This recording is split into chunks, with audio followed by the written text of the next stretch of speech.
¿Y había muchos animales aquí en ese tiempo? Ay, solo eso habían. Había más animales en la calle que gente. Bueno, ¿cuál calle? No había. Más que ahora. Uy, claro. Es que eso es lo que pasa. El conglomerado de la gente que vamos formando un ranchito aquí, otro allá, otro que los animales se dan. Ustedes ven, como decir ustedes que vieron el puma por aquí pasar. No hacer movimientos bruscos, no gritarle, no hacerle nada de eso porque se huyendo. Pero si usted se quiere familiarizar con cualquier animal, es calladito. Y mientras él se está manzando, que no llegue nadie. Y cuando llega alguien, mejor usted camina con él para otro lado y así, porque todo eso espanta a los animales. Yo tuve un puma que duramos como 3 años, que éramos, bueno, no es que dormía conmigo en el rancho, no, pero él dormía en el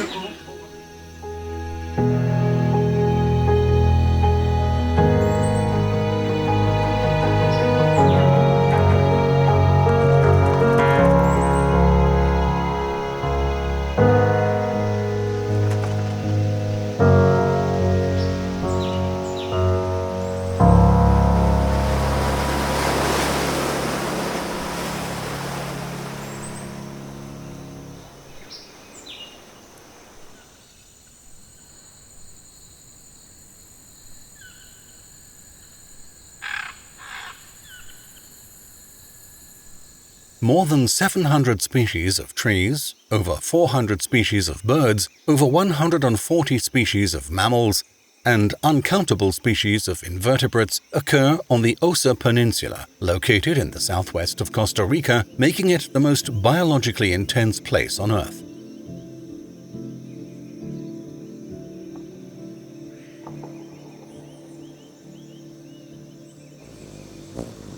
Many of the species are endemic to this area, but this large quantity of species is just a fraction of all the species that still remain undiscovered. Unfortunately, we lose species every day. These macaws that roam the beaches of Corcovado National Park at the heart of the Osa Peninsula make up the largest population in Central America. This bird is monogamous and remains with the same partner throughout its life. But sometimes, even then, there can be a dispute. The Peninsula Osa is so special. There's no other place in the world like it. And 5% of all the biodiversity in the world is here in Costa Rica, but 2.5% is here in the Peninsula Osa, in Corcovado, the national park. There's so much history here. And there were a lot of gold miners. They were living inside the park. And then the Minister of Environment came and he saw what was happening. There were banana plantations, there were gold mining, there were cattle, they were cutting down the forest. So he went back to the president at that time and said, look, what's this going to be like in 20 years? So that day they made the decision to make the park. That was in 1975. And so they had to take those gold miners out. So they gave them 2 options. They said, we'll give you money or we'll give you land. Some of them required land right outside of the park. I brought all the gold miners up here and all the landowners, and we said, okay, this is for conservation. This was the beginning of the White Hawk Foundation. One of the goals is to buy the land surrounding the national park to put it under conservation. The White Hawk Foundation first started with land preservation. Now we're working with scientific research to help the community become sustainable, and also environmental education, which is so important.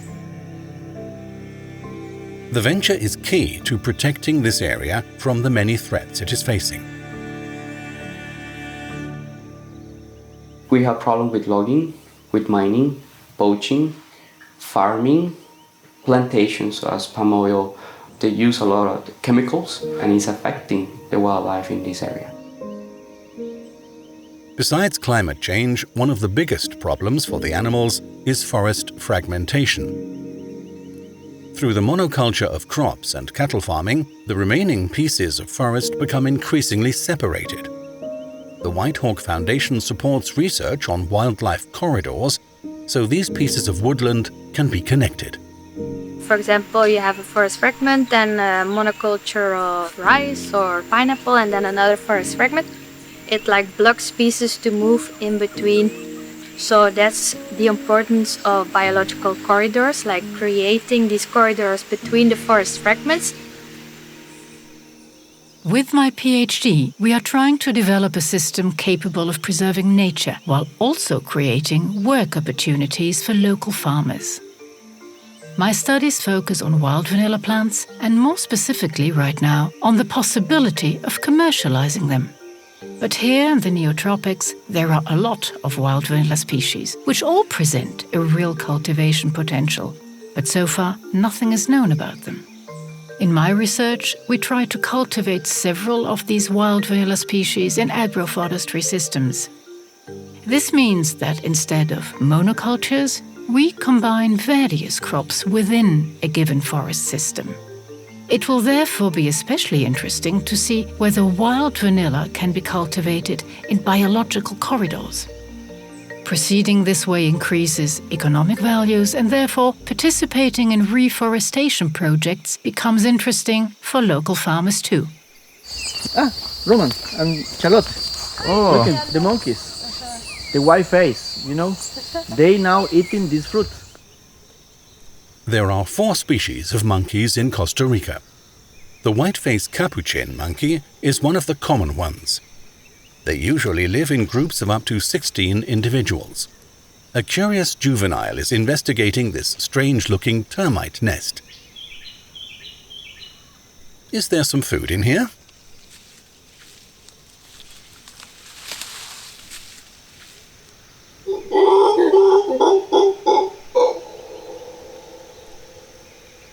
The mantled howler monkeys, with their signature call, have a steady population, but suffer due to habitat destruction. The infant clings to the mother's chest for the first 2 to 3 weeks of its life, and then it is carried on her back. The diet of this species consists mostly of leaves. They usually live in groups of about 20 individuals, with up to 3 adult males and up to 10 adult females. This squirrel monkey is eating a cicada. The population of this species declined strongly following the 1970s. They face threats of deforestation and hunting and are poached to be kept as pets.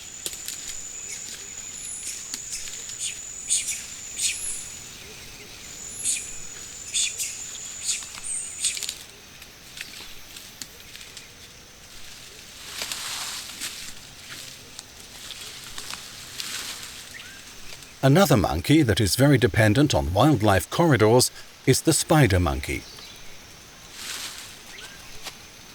They prefer ripe fruit as the main source of food. They can live in groups of up to 40 members. This juvenile will soon be ready to explore the world on its own. So the reason we're working with spider monkeys is because they're the most forest-dependent species in the area. So if we can design a management plan to protect the spider monkey, we can basically design a corridor that any animal can move through. The spider monkey is also endangered and its populations are limited to Corcovado and the surrounding area, and we want to understand why the spider monkey is only limited to this area, and only then can we protect it once we understand this. Spider monkeys need big areas of forest. On the Osa Peninsula, however, forests have been fragmented, and this has caused the population of this species to decline in the past years. My research focuses on this species and serves as a model to design corridors which will connect 3 national parks. Because spider monkeys are a very vocal species, I use audio recorders to track them. Once put up, these will be active 24 hours a day during a full week before I collect them again. So far, we've recorded sounds in over 400 sites on the entire Osa Peninsula. This way, a huge database has been established. The data of these recordings are very valuable and give us an insight of the species which occur in these areas. This will not only benefit my research, but could also prove very useful for many future studies.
when I was only 9 years old, I started creating a small collection.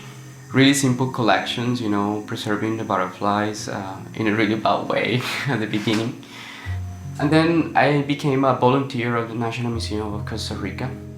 I started getting fascinated about how much importance are their collections. It's the base of all zoological science. If you want to know what animal is, that is not easy to answer sometimes, especially when we are talking about insects, that 80% of them are unknown and undescribed. Insects are on the bottom of the food chain, so if you want to understand the rainforest, the best that you can do is to study them. They're going to let you know a lot of secrets. The collection is a huge bank of information that we can use to understand climate change, forest fragmentations, pollution. I have at least 3,000 specimens that has been prepared in this way. So what we are preserving like this is basically the specimens that we want to use to open the first environmental education center. Environmental education is the key, I think, of how we're going to start changing the mentality, the culture, and many things more. Conservation is really managing people's behavior, but you have to start doing that with education, especially also the locals. And we made the first sustainable school out of bamboo here. But right now, the most important thing for me is to help people realize and become aware of the importance of protecting this area. Because the only way you can really do that is if you feel it. And you really do feel it when you're here. I wish that the project become a model in our community, in Costa Rica, in Latin America, and in the world. The biodiversity really is the immune system of the world. We need to realize that in all of us, that we need to heal, and you can do that when you come back to nature.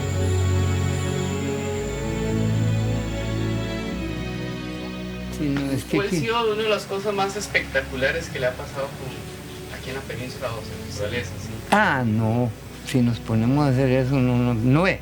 Voy a San Isidro a la casa y vengo soplado porque es todo. Y nosotros ahí en San Isidro, frente al seguro, tenemos un pedazo de montaña. Que puedo ir a esa montaña, pero no he andado a una montaña, yo fui maderero. No hay una montaña como esta de la península, en la península como esta.